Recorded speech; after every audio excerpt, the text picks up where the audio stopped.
De retour dans le Tennis Football Show. Alors maintenant on va parler football et on va vous parler d'un club. Donc aujourd'hui c'est spécial pour ce club, c'est le Shamrock Rovers.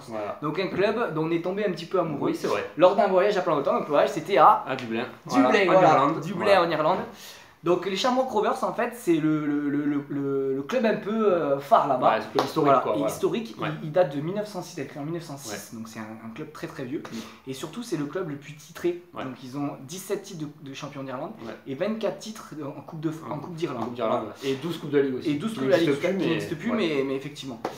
Donc c'est un club en fait qui a une très longue histoire, ça n'a pas toujours été rose pour eux. Non. Voilà, donc c'est un club au départ où il y avait beaucoup de supporters, c'était vraiment le club en Irlande. Et puis ils ont eu un énorme trou.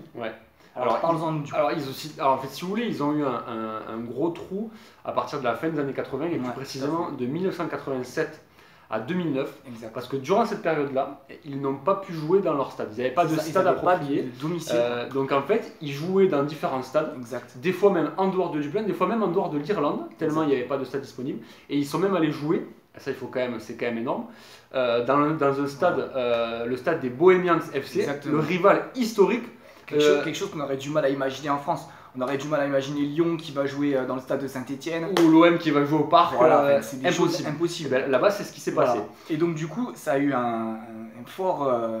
Ça a eu un impact vraiment. Un fort impact, puisque en fait, du coup, ils ont perdu presque tous leurs supporters. C'est ça. C'est-à-dire que les supporters, au fur et à mesure, sont partis, puisqu'il n'y avait plus de stade, donc c'était un peu compliqué pour eux. Ils ne pouvaient même plus aller les voir jouer, donc c'est vrai que ça. Le club est arrivé à un point de non-retour quasiment au début des années 2000.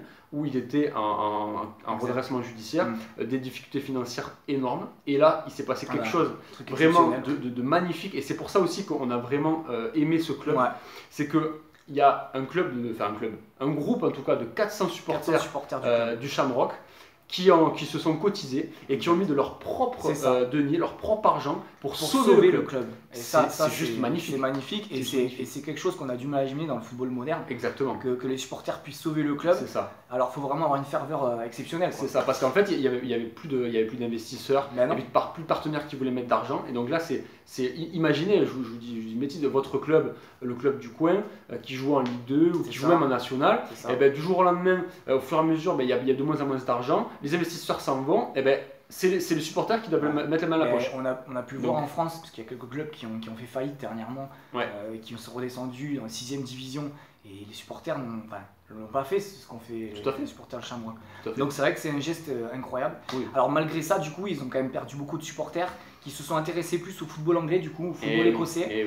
Et du coup, ils ont fui un peu le football irlandais. Alors, et ça se ressent un peu. Ce qui fait mal aussi donc, au football irlandais, bien sûr, c'est la première ligue. Parce que finalement, nous, ce qu'on s'est rendu compte à Dublin, c'est que bien sûr, il y a le rugby qui prend une part énorme.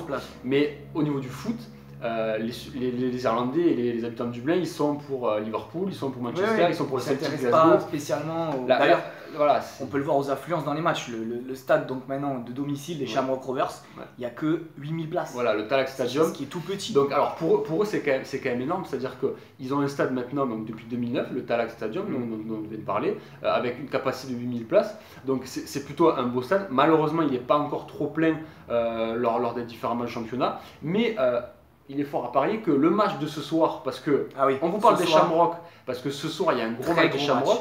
Donc les Shamrock Rovers contre Cork City. Cork City qui est 2ème du classement. Voilà. Et donc les Shamrock qui sont 3ème.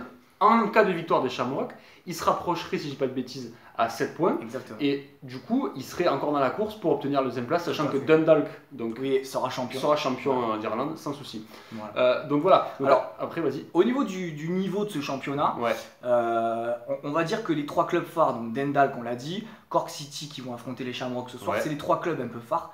Le niveau, on va pas se mentir, c'est niveau Ligue 2 national. Alors, Ligue 2 pour eux, on va dire. On va dire les 3 premiers Ligue 2. Le reste c'est national. Le reste c'est national. Et d'ailleurs, on le voit au classement, il y a des écarts incroyables. Genre Dundalk, ils ont 20 points d'avance sur le duo Cork City et Shamrock. Et puis derrière, derrière, il y a encore beaucoup de points de retard. Quand vous regardez des équipes comme Derry City, les Sligo Rovers, ça part. Et il y a souvent des matchs où Dundalk gagne 5, 6, 0. Il y a un écart. Ils sont vraiment au-dessus. Donc voilà, au niveau du niveau, c'est pas non plus la folie. Et d'ailleurs, en Coupe d'Europe, du coup, c'est pas terrible parce que, alors aussi, il faut quand même dire que le premier du championnat est qualifié pour le deuxième tour de la préliminaire Ligue des Champions. Les deuxième, troisième sont qualifiés pour le deuxième tour préliminaire de la Ligue Europa. Ils ont beaucoup de tours à passer. C'est compliqué. C'est pas facile. Et puis, alors les Shamrock, puisqu'on parle d'eux, en 2011-2012, se sont quand même qualifiés pour la phase de poule de Ligue Europa, ce qui est quand même un exploit colossal. Et ils se sont qualifiés en sortant le Partizan Belgrade, qui est une équipe habituée à Ligue Europa, voire même parfois Ligue des Champions. Souvent le Partizan. Et pour la petite anecdote, dans la poule, ils avaient notamment Tottenham, et ils ont mené à Tottenham. Bon, ils ont perdu après. Ça va être la folie, mais ils ont quand même mené, ils ont ouvert le score à Tottenham, voilà, à l'époque. Donc voilà, donc après c'est vrai que le niveau, bon, c'est un peu compliqué. Et ce qu'on disait, ce qui permettrait de faire un peu de progresser le championnat et les Shamrock en particulier, ça serait qu'il y ait un bon parcours en Coupe d'Europe, que ça attire des joueurs un peu meilleurs, des entraîneurs un peu meilleurs. Pour l'instant, là, on peut même voir un truc, il y a eu la liste donc, des sélections. Toutes les sélections. Tout à fait. Et en fait, il y a 0 joueur qui joue en Irlande qui a été sélectionné pour l'Irlande. Voilà, tout est dit. C'est significatif. Tout est dit. Tout à fait. Donc voilà, après, comment est-ce que ça peut évoluer? C'est difficile parce qu'en Irlande, il y a le rugby, on l'a dit, et puis il y a aussi quelque chose qu'on a découvert, en allant là-bas, c'est que le sport gaélique là-bas, c'est énorme. C'est impressionnant. Alors d'ailleurs, si vous avez l'occasion de regarder des vidéos de sport gaélique, c'est juste énorme parce que si vous aimez le foot, si vous aimez le rugby, il y a du tout. Il y a les deux. Il y a des poteaux. Et ça fait un tabac là-bas. Il y a un musée là-bas qu'on a visité d'ailleurs. À Croke Park, on a visité donc le stade de Croke Park, le célèbre stade. Exactement. Il y avait un super musée sur les sports gaéliques. Et c'est vrai que là, on se rend compte. Là, par contre, les stades, c'est plein. Ils sont pleins. Et il n'y a pas 8000 personnes. Et non, là, il y a 30 000, 40 000 personnes. Exactement. Donc voilà. Donc ça va être difficile pour le foot de vraiment ressortir. Mais en tout cas, on voulait vraiment. C'était un coup de cœur pour les Shamrock Rovers, pour ce club qu'on a découvert.